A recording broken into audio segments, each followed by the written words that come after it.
مباراه اليوم، وكل ما يبتدي نادي السد يحاول انه ينهض يجيك ابراهيمي ويخلصها ويقول لهم خلاص، مرتين قال لهم خلاص. تفضل يا احمد. خالد، اولا الف مبروك، مبارك للغرافه. الله يبارك فيك. وهارد لك السد. مثل ما ذكرت خالد ابراهيمي، هذا الفن كره القدم يا خالد، مهما يكبر في السن، لكن يا خالد الفن يبقى معك. فنان صح، لاعبين السوبر خالد هذولا، هذا اللي اعطاهني الله الموهبه، هذا له كبر. شوف انت في السن يلا يركض يلا يركض، خلاص اخذ، لكنه الفن باقي معاه لاخر. شوف انت حتى اذا جاب هدف النسم ماله كيف، شفت انت، لكنه كيف بالعقل، كيف راوغ اللاعبين، كيف سدد 3 أهداف. مش سهله يا خالد لما انت في هذا السن تجيب 3 أهداف. وعلى مين؟ على السد. هاي السؤال يعني على السد كان في اخر مباراه في اعلى مستوى، والغرافه ما كان مستوى جيد بعد انه افتقد الدوري، صار عنده جاء في الكاس جانا وحش، توحش، سكر شق دفاعي، اعتمد على التحويلات السريعه. ياسين ما قصر معاهم، عرفوا كيف يديروا مباراه. بعكس السد لا تشكيله صح، لا تغييرات صح، لا اداره مباراه صح، لا فردي ولا مجموعه. بعدين خالد بدليل كلامي نتيجه 4-1 تو ماتش يا خالد، يعني كبيره خلال 100 دقيقه استطاعوا تسجيل 4 أهداف. ايه، وكلهم فرق كبيره نحترمهم كلهم، هذا الكبار.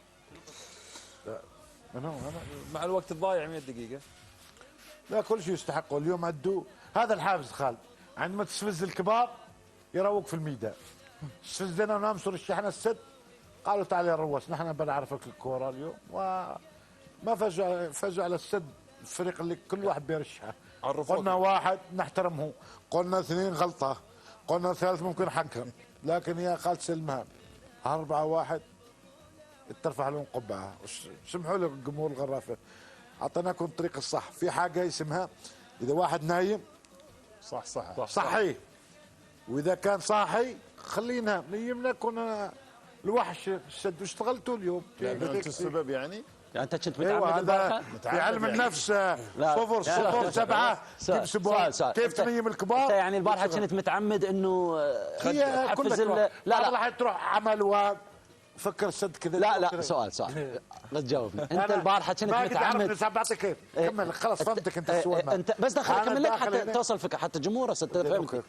انت البارحه كنت متعمد انه تقول لو بعد 100 سنه الغرافه ما يقول، حتى شو تسوي؟ تحفز يعني تحفز السد وتحفز لا مو خلص. هو يبغى يستفز الغرافه. لا من زمان انا هنا يعني ما يشجع السد، اعطاهم طاقه، يعني ما شجع السد، اعطاهم طاقه ايجابيه من شوف انا بكمل لك من هنا، وما قد يعرفني وخالد كله. شباب بس بعد اذنك احمد الرواس، خلي الكبار عبد الله الرياشي يبعثنا بس ارقام التليفونات، خلي جمهور الغرافه يحتفلون من حقهم مساكين. تفضل.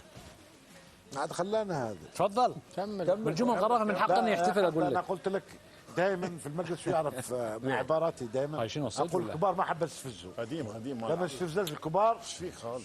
بيرجع لك انت، فهمت انت؟ لعبه. فطلعنا اليوم وحوش وقتاليه وروح وهذا، لانه السد طلع دحيل فريقي لازم نطلعه برا. خالد كيف نطلعه؟ يعني انت تشتغل ضد السد البارحه؟ ولا انا ماشي مبارك يا رب.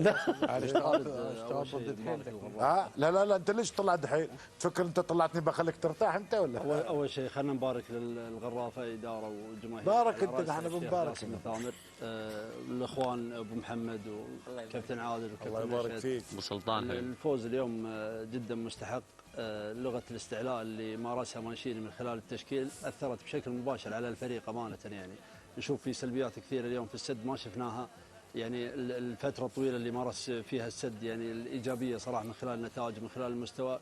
اليوم غيرها بتغيير التشكيل، كانها يعني مباراه فيها ذهاب واياب، ما كانها مباراه 90 دقيقه، وهذا الشيء استغل الغرافه بشكل كبير. وهذا خالد مش مهم، يعني المساله ما هي فنيه بشكل كبير قدر ما هي اداريه. من قبل المباراه في تحضير كبير للفريق نفسيا. انا اكيد اني قبل المباراه ذكرت ان الطبيعي ان فريق مثل الغرافه يتاثر بتذبذب الموسم، بخساره الصداره، ان هذه اخر امل او اخر بطوله عنده في الموسم. لكن التحضير اللي صار قبل المباراه واضح على نفسيات اللاعبين. فريق دخل المباراه هادئ، بعد ما سجل الاول كان هادي، بعد الثاني وبعد الثالث بعد الرابع بنفس الحاله المعنويه الايجابيه. فانت تشوف حتى اللامركزيه يعني اليوم مارسها بشكل كبير نادي مثل الغرافه على السد، وقدر يجيد فيها يعني خصوصا بالادوار المركبه من خلال ساسي، من خلال جانحي، من خلال ابراهيمي. حتى انا بالنسبه لي يعني في لاعب لو بنقيم، انا اشوف ان سراج كان من افضل اللاعبين اذا ما كان اميز لاعب، خصوصا انه لعب 3 مراكز، لعب كظهير ايمن في لما يلعبون في الثلث الاول، في الثلث الثاني كان وسط ايمن، في الثلث الثالث كان جناح ايضا، معناته يضيف خالد على كل مراحل اللعب، في الشيء هذا خدم المنظومه بشكل عام. انا اشوف حتى غياب خوسيلو كان من صالح منظومه الغرافه، يعني هذه ربما الضاره النافعه نقدر نضرب فيها مثال على الغرافه اليوم. لو موجود خوسيلو ما قدر يمارس نفس اللامركزيه من خلال تحرك اللاعبين وتبادل الادوار في الثلث الهجومي، يعني في النهايه فوز مستحق وخساره يتحملها مانشيني بشكل كبير، وفوز يستحق مارتينيز، تستحق الاداره واللاعبين. خالد مبارك اول شيء.